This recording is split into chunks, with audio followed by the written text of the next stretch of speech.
Persidangan halal sedunia yang bakal berlangsung selama 2 hari sempena Minggu Halal Sedunia dari 9 hingga 12 April nanti akan menampilkan ramai penceramah terkemuka dari dalam dan luar negara berfokus kepada sekuriti makanan halal. Persidangan bakal merungkai persoalan cabaran serta penyelesaian dalam menangani isu sekuriti makanan. Wartawan Najib Mat Aruf bertemu Ketua Pegawai Eksekutif Halal Development Corporation HDC bagi berbincang berkenaan persidangan tersebut. Minggu Halal Sedunia 2014 bakal berlangsung 9 hingga 12 April ini 2014 di Kuala Lumpur Convention Centre dan dua perkara ataupun dua event akan berlangsung. Yang pertamanya adalah MIHAS, yang kedua adalah conference berkaitan dengan industri halal ini, dan bersama saya kini adalah Datuk Jamil Bidin, iaitu Ketua Pegawai Eksekutif HDC Halal Development Corporation, untuk membincangkan yang lebih lanjut. Terima kasih Datuk kerana sudi bersama pada jam ini. Pertama sekali, bila kita cakap soal conference ini, kita ingin melihat tahun ini penyertaan negara Arab Saudi sebagai negara rakan kongsi untuk World Halal Forum. Jadi mungkin bagaimana perbezaan speaker berbanding dengan tahun-tahun sebelum ini? Tahun ini kalau kita tengok dari segi tema conference tahun ini temanya khusus kepada keselamatan makanan dan juga ataupun food security.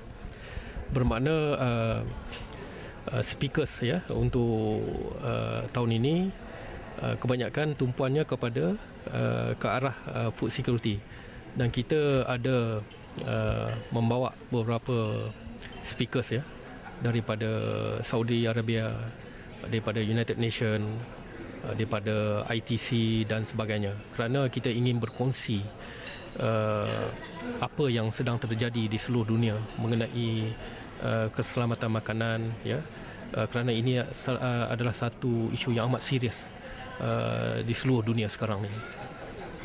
Dan juga Datuk, bagaimana kalau kita bercakap soal security makanan itu, terutama Datuk ada mention disebut tadi semasa ucapan berkata soal security makanan ini, terutamanya produk halal adalah worst sekarang teruk. Jadi bagaimana topik ini akan dibawa ke dalam conference tersebut dibincangkan? Adakah kita akan mencari satu penyelesaian bersama ataupun idea dikongsikan untuk tujuan pembangunan dan kajian R&D dan sebagainya? Kerana isu keselamatan makanan ni bukannya satu isu sebuah negara saja. Ia memerlukan satu strategi atau satu solution yang orang kata menyeluruh, yang melibatkan banyak negara dan melibatkan banyak organisasi untuk menguruskan isu keselamatan makanan ni. Sekarang ni kita lihat masalah keselamatan makanan ni amat orang kata nyata di seluruh dunia, kerana banyak negara sudah menghadapi isu keselamatan makanan ni. Ia melibatkan oleh kerana pertamanya dari segi supply tidak mencukupi. Sebab itu di setengah-setengah negara barang-barang harganya naik dengan mendadak, kerana dari segi supply-nya amat kurang. Dan adalah sebab-sebabnya kenapa supply ini kurang, masalah weather, iklim yang di dunia sekarang ni, masalah bencana alam, termasuk masalah logistik, di mana supply chain logistik di setengah-setengah tempat itu produk-produk ni agak sukar untuk sampai kerana logistiknya amat mahal dan sebagainya. Jadi saya rasa forum ni satu platform yang amat baik bagi negara kita Malaysia untuk kita membawa orang-orang yang amat berpengalaman, yang mungkin ada satu penyelesaian bagaimana kita nak menyelesaikan ataupun sekurang-kurangnya kita nak minimalkan impact keselamatan makanan ni.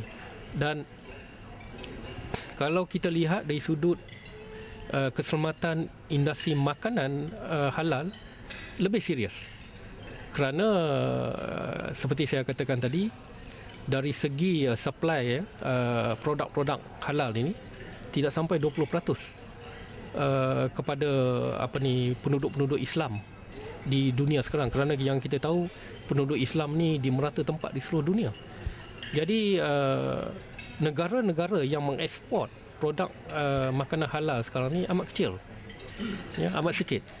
Umpamanya Malaysia, Thailand, Australia. Jadi negara amat sikit ya.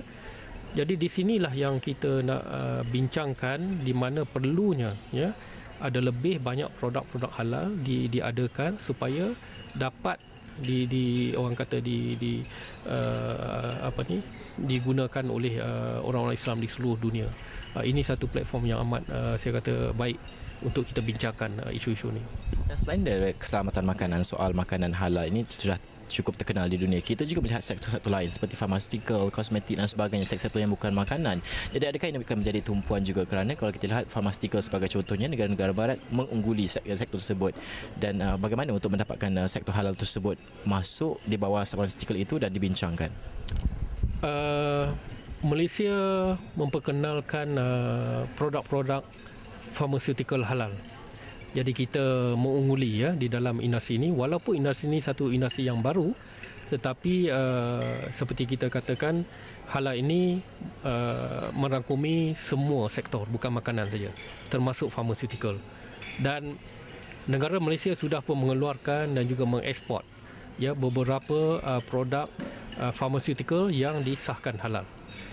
Tetapi untuk conference ya, untuk conference tahun ini kita ingin berbincang khusus mengenai vaksin halal. Ini satu produk yang saya rasa amat penting bagi penduduk di seluruh dunia sekarang ni, kerana masalah vaksin halal ni amat besar kerana kita belum ada produk-produk vaksin halal yang disahkan halal di dunia sekarang. Tetapi kita tahu yang produk vaksin ini diguna pakai oleh orang-orang Islam di seluruh dunia ya, termasuk meningitis ya, hepatitis dan sebagainya. Termasuk orang-orang yang pergi membuat haji tiap-tiap tahun, mereka perlu ambil suntikan vaksin. Jadi sekarang kita dapati sudah ada breakthrough ya, di mana ada harapan untuk mengeluarkan produk vaksin halal. Dan inilah satu platform yang kita nak ketengahkan pada konferensi tahun ini untuk memperkenalkan apa sebenarnya vaksin halal tu. Ya. Okey, terima kasih Datuk kerana studio sama Bisnes Hour ini pada jam ini. Ada banyak dan dibincangkan, pelbagai sektor akan dibincangkan dalam konferensi tersebut. Saya percaya Islamic Banking dan juga perbankan Islam juga akan dibincangkan dalam sektor tersebut, dan pelbagai speaker daripada negara-negara Islam, negara Arab Saudi contohnya akan bersama kita. Terima kasih. Itu dia tadi Datuk Sri Jamil Bidin, iaitu Ketua Pegawai Eksekutif HDC, membincangkan tentang bagaimana sebenarnya konferensi halal bakal berlangsung sepanjang minggu halal sedunia 2014 yang bakal berlangsung 9 hingga 12 April 2014 di Kuala Lumpur Convention Center. Dan sekian sahaja laporan saya untuk Esra Wani.